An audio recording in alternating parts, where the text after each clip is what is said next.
2021, the question will increasingly be asked within the Chinese intellectual debate and broader political discussion as to whether the historical mission of this revolutionary party has been fulfilled, and whether the time for gradual political transformation to a new political model has therefore come.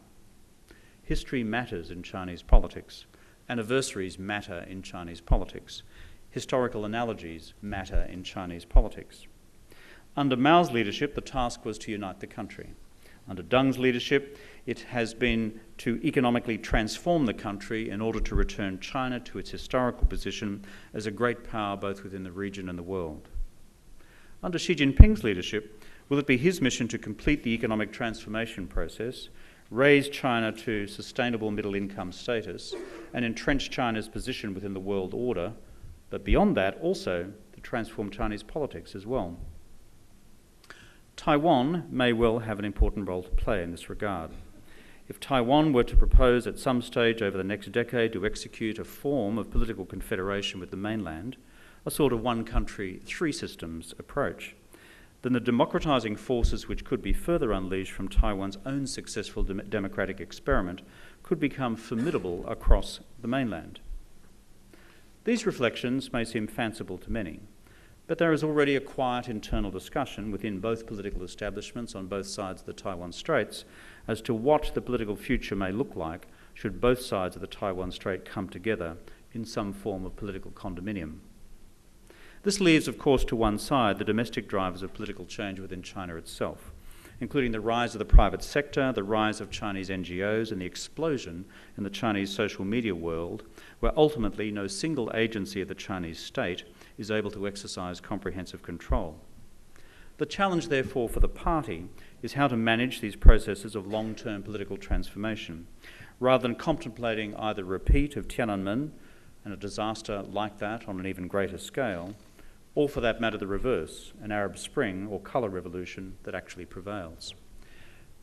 No one should underestimate the capacity of China's formidable security forces to maintain political control.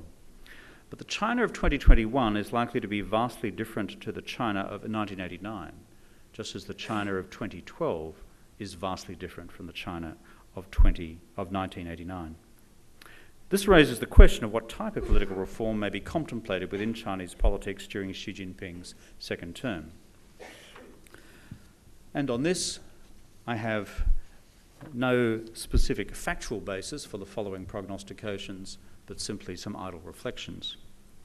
Beyond the party itself, much discussion has occurred in relation to making the PLA, the army, answerable to the apparatus of the state rather than to the party. I believe this debate is fraught with political tension and controversy at this time. Then there is a debate on the role of the National People's Congress, China's appointed parliament, and its greater role in the scrutiny of government decisions and the regularisation and institutionalisation of the NPC's policy committee structures. The NPC is also slowly beginning to develop its own sense of institutional identity, which is useful for any fundamental political transformation process in the future. Nonetheless, I believe it's possible that the first area we may see signs of political change will not be in the National People's Congress, but will be in relation to China's so-called advisory parliament, the Chinese People's Political Consultative Conference, the CPPCC.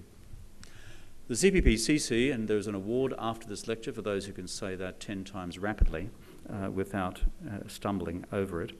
The CPPCC includes within its ranks members of China's 8 so-called democratic parties from the pre-1949 period.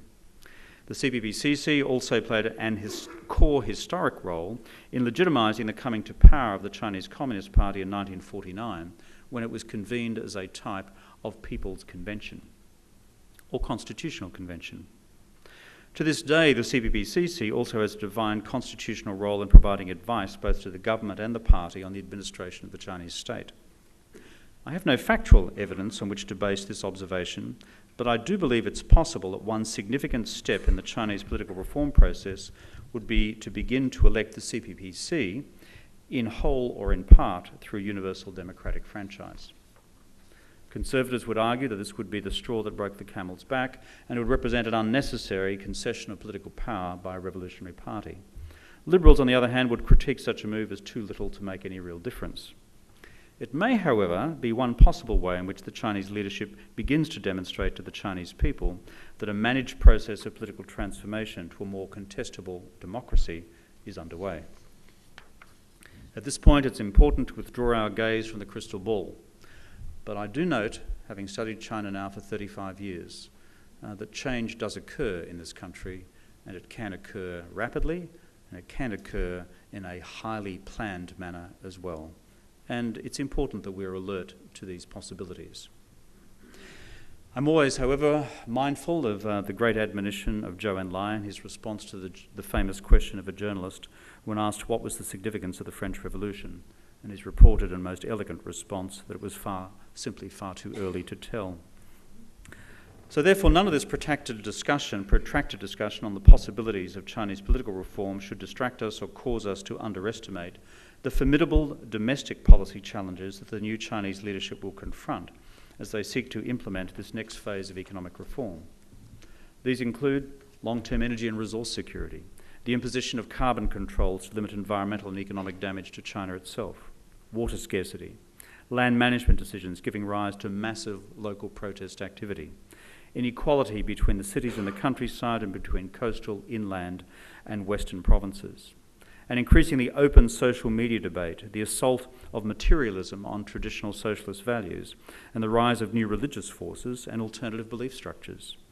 And, from Beijing's perspective, an increasingly non-benign foreign policy environment in relation to many of China's neighbours.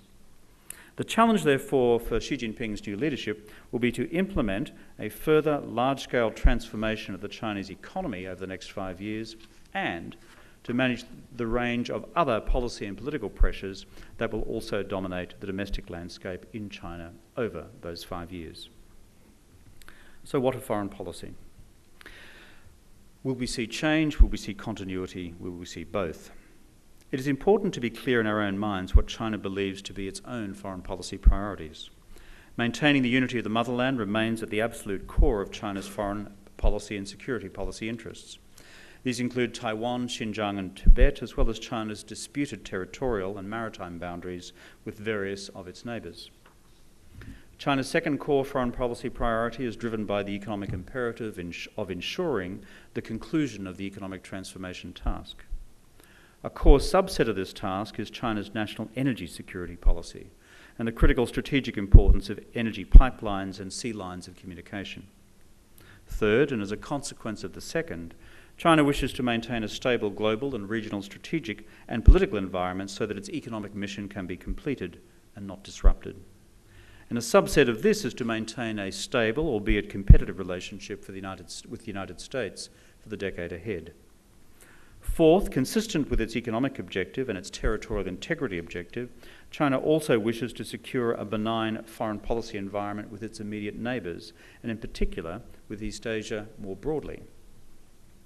But of course, this objective runs headlong into China's first objective, and therefore underpins much of the tension we've seen in recent times in various border disputes, from time to time with India, now with Japan, and most acutely in Southeast Asia over to the South China Sea. Relations with Vietnam, for example, are particularly fraught and should be monitored particularly closely right now. Fifth, and somewhat more opaque than the first four of these foreign and security policy objectives, is China's role in the global order. And it is here that we see the full range of China's conflicting and competing interests and values, together with those of the rest of the world, on full display. China's attitude to the current global order is worthy of some reflection. China's approach is at best ambiguous. It is neither a hardline opponent nor an enthusiastic supporter of the current global architecture, but rather simply accepts it as the reality which was dictated to the rest of the world by the Anglo-American victors of the Second World War. Nonetheless, if you were to ask a Chinese political leader, or for that matter their foreign policy think tanks, whether they have developed an alternative to the current international order, the answer by and large is no. Certainly China sees itself as possessing enormous advantages as a result of its membership of the P5. China also itself increasingly is called upon to contribute to UN peacekeeping operations, as well as being an increasingly active participant in most UN specialised agencies and the Bretton Woods institutions. But the core question facing us all as to how China sees itself, to borrow Bob Zellick's famous phrase, as a responsible global stakeholder in sustaining and enhancing the order into the future, given the range of global pressures that the order itself currently confronts. This in turn leads to a wider discussion of what sort of global and regional great power China wants to be. We all know that after 100 years of foreign humiliation, from the Opium Wars to the Japanese occupation, the Chinese reformers of all political hues dreamt of China's national wealth and power. According to these reformers, whose careers spanned the century from the 1890s to the 1990s, if China could maintain its national unity and make its economy function, China would once again return to the glories of previous centuries in the ages of the Ming, the Tang and the Han. But the question the international community is now asking China is pretty basic. Now that you have national wealth and power, how will you choose to deploy it around the region and around the world? This is not a question about whether China is likely to invade another country or not. China has very little history of this, and virtually none compared with the United States and the European colonial powers in previous centuries. But this is a straw man argument. The real question is how China would seek to exercise its foreign and security policy influence across the wider region and the world more broadly. My own view is that China has yet to develop an agreed internal national script on this question. Much analytical work is underway within China itself on this subject, but it is still very much an open-ended question. Importantly, therefore, for the rest of the world and the rest of the region, in the period ahead, there remains, I believe, a window of opportunity, which is temporary, in which to engage our Chinese friends on what sort of cooperative future we can imagine together with the Chinese within the 21st century global and regional order. This is a time, therefore, for ideas, for policy creativity and for fresh conceptual thinking, albeit within the framework of a multilateral rules-based order, which broadly has served us well since the end of the Second World War. In the meantime, however, in the absence of definitive Chinese statements about their view of their future global and regional role, once they emerge as the world's largest economy, most probably during Xi Jinping's presidency, and given the significant continuing expansion of China's military, it is almost inevitable that the rest of the region and the rest of the world will hedge their bets on what sort of China we're all likely to face in the future. I, for one, am an optimist about our ability to escape the determinist forces of history and, through innovative political leadership in relevant capitals, begin to craft a common cooperative future for us all. This means fully engaging the globalising China that we've seen emerge over the last 30 years. But the rest of the world is equally attentive to nationalist forces also alive in Chinese politics, and for that matter in other regional polities as well, and will therefore, in their foreign and security policies, hedge against the possibility of more negative security outcomes. To conclude my remarks on China-US relations and the future of the Asia-Pacific region, the Pacific-Indian Ocean region. Last month we saw President Obama's re-election for the next 4 years, and we saw President Xi's appointment for the next 5. I believe this presents a unique opportunity for the US and China to begin to forge a new strategic roadmap capable of guiding us through the many shoals that lie ahead for all of us. The Obama administration has laid down some fundamental pillars in its future engagement, both with China in particular and the Asian hemisphere in general. At the military level, the administration has executed its rebalance to Asia. Diplomatically, the administration has further entrenched its regional engagement in Asia by becoming a full member of the East Asian Summit, together with India, together with Australia. Economically, the administration has backed the enhancement of the Trans-Pacific Partnership to include the major economies of the region, including Japan, as well as prospectively leaving the door ajar for China as well. Despite some friction with these various measures, the overall strategic settings for US policy engagement in Asia have now been put in place, and by and large they have been responded to positively across most of the region. So the question arises, what must now be done? I argue that President Obama and President Xi need to outline a new 5-year US strategic roadmap. In the absence of such a strategic roadmap, there is always a danger of strategic drift. Further, I'd recommend 5 elements for such a roadmap for the future. First, President Xi and President Obama must meet regularly with all the key members of their respective staff. These individuals need to become highly familiar with each other, as occurred in the days of the Soviet Union and the then Reagan administration. At present, their staffs by and large do not know each other with that level of familiarity. Second, it's important also that both President Xi and President Obama need to have an undisputed point person to be the ultimate go-to person on the relationship. At the US end, this should mean the National Security Advisor or a senior official within the NSC who can speak comfortably across the administration and with authority. At this critical juncture of US-China relations, America needs the next Henry Kissinger for all the back-channeling that is necessary both behind and between official presidential meetings. Similarly, China needs to appoint such a person as well. The Chinese system does not have a National Security Council. China needs one, and needs one soon. Third, the US and China should embark on a realistic program to make the current global rules-based order work. Increasingly, our order does not work. We're all familiar with the impasses over Syria. They're not likely to be resolved anytime soon. But other critical blockages in the UN system, Doha, climate change, etc., do remain to be resolved, and between them, China and the US have a capacity to demonstrate that the rules-based order can work and deliver real results. Furthermore, a new period of Sino-US strategic cooperation would also make the G20 work more effectively, given the complex array of global financial and global macroeconomic challenges that lie before us. Fourth, a new US-China strategic roadmap should embrace the principles of how to build a new rules-based security order for East Asia. This is what I've described elsewhere as developing the principles of a new Pax Pacifica, which is neither a new Pax Americana or a new Pax Sinica by some other name. This involves working and agreeing on the strategic and conceptual language of such regional rules-based orders that is comprehensible in both countries and the rest of the world. It would involve confidence and security building measures. It would involve core principles of non-violent dispute resolution mechanisms.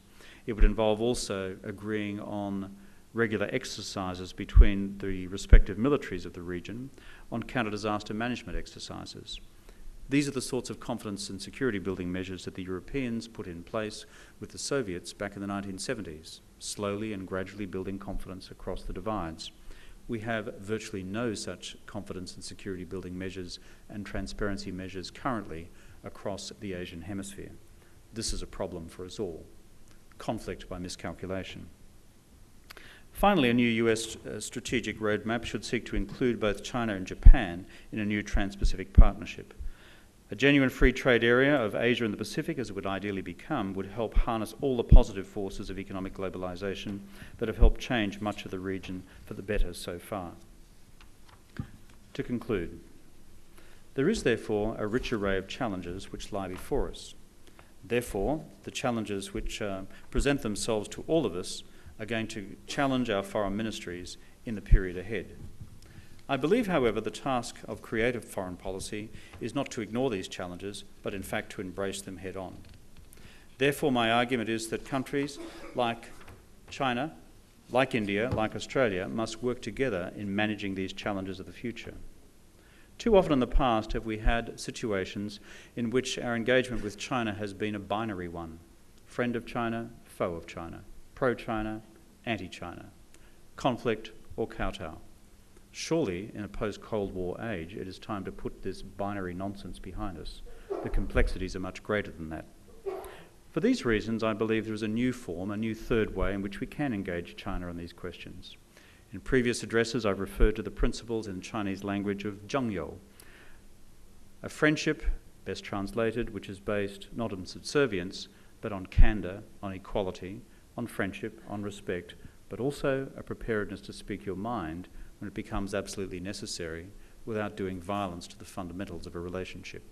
This concept is alive in the Chinese philosophical tradition.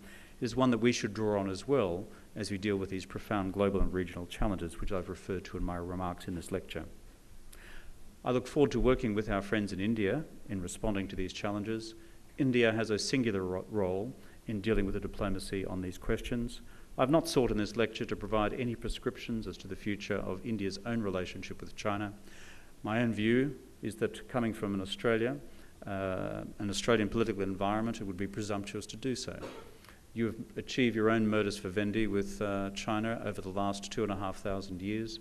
We have had European settlement in Australia for the last 225 years, at the beginning of wisdom is to know what you do not know. However, we do like the opportunity of working with our friends in India with our friends in China on dealing with these great challenges in an active, proactive diplomacy, not simply sitting by and describing challenges and problems as they arise, emerge and intensify, and perhaps creating circumstances which then become far too difficult to handle for us all. I thank you for the opportunity to deliver this lecture here in Mumbai. I thank the Oberoi Group for sponsoring this lecture. I also thank very much the IISS for the vision which underpins this lecture and the important challenges which are contained within the lecture series which it has so kindly endorsed. I thank you for your time.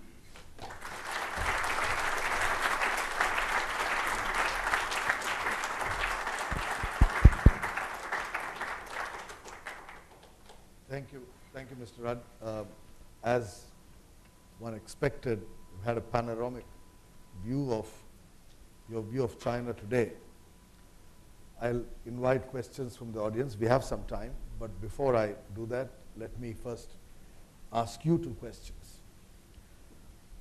You spoke about the next decade being the decade of Xi, and in passing you referred to the era of unification under Mao and the era of reform under Deng. Mao and Deng resonated at a very different level with the Chinese people because they were in a sense the products of the revolution, they were nation builders, they were for China what Gandhi and Nehru have been for India. Xi for China is like Dr. Manmohan Singh for India, a part of the political system, not the part of a revolutionary movement. So do you think that Xi will have the kind of political clout that a Deng enjoyed or a Mao enjoyed because they led a revolution?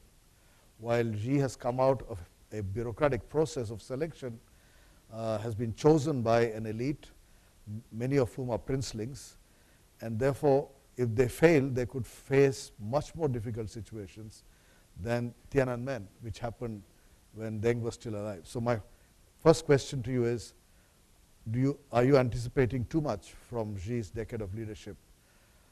My second question is, I'd be happy if you can say a little more on the transition of China from being number 2 to number 1.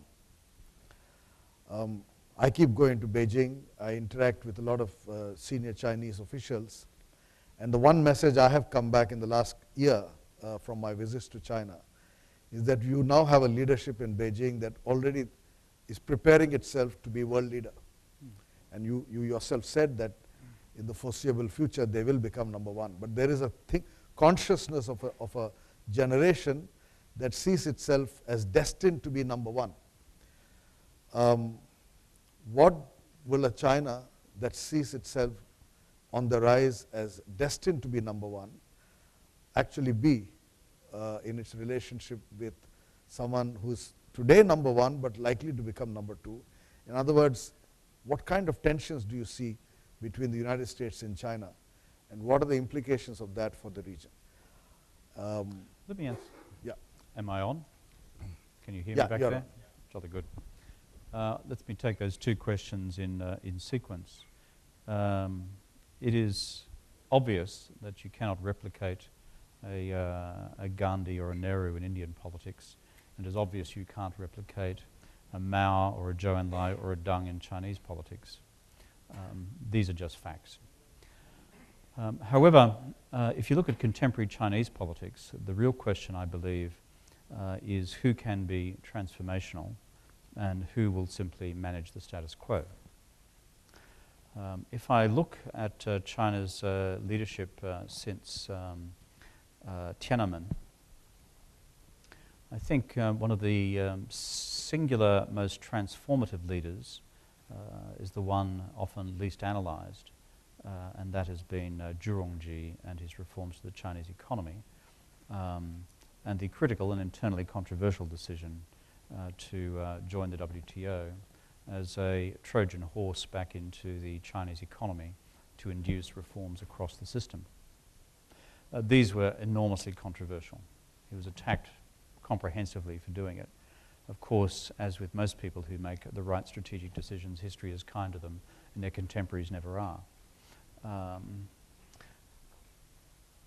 But if you were to look at the current set of challenges which China faces and who is on offer to manage those challenges and to be equally transformative, at least to the Chinese growth model for the next period, I think Xi Jinping has the necessary cocktail of experience and background to be equally transformative. The transformation of the new growth model I just referred to before is phenomenally complex. You must admire the Chinese for the preparatory work in which they've engaged on this. This has been the subject of 5 years' worth of work, concluded in large part in the 12th five-year plan, but the rollout is well advanced. His challenge is not one of economic policy, his challenge is one of political economy and actually making the politics work to roll this out. Because in doing so, what is he taking on? He's taking on the enormous vested interests of very large-scale state-owned enterprises within China. But he knows that the only way in which you're going to generate high levels of growth in the future, 25 million new jobs for graduates each year, and to keep living standards rising, is to expand the private sector. You can't expand the private sector if you continue to protect state-owned enterprises. So this is a fundamentally transformative step. Will he succeed or not? Of all his contemporaries, I believe he has the greatest capacity to succeed. Chinese politics is an odd thing. You need to draw upon the strength of family tradition, draw on the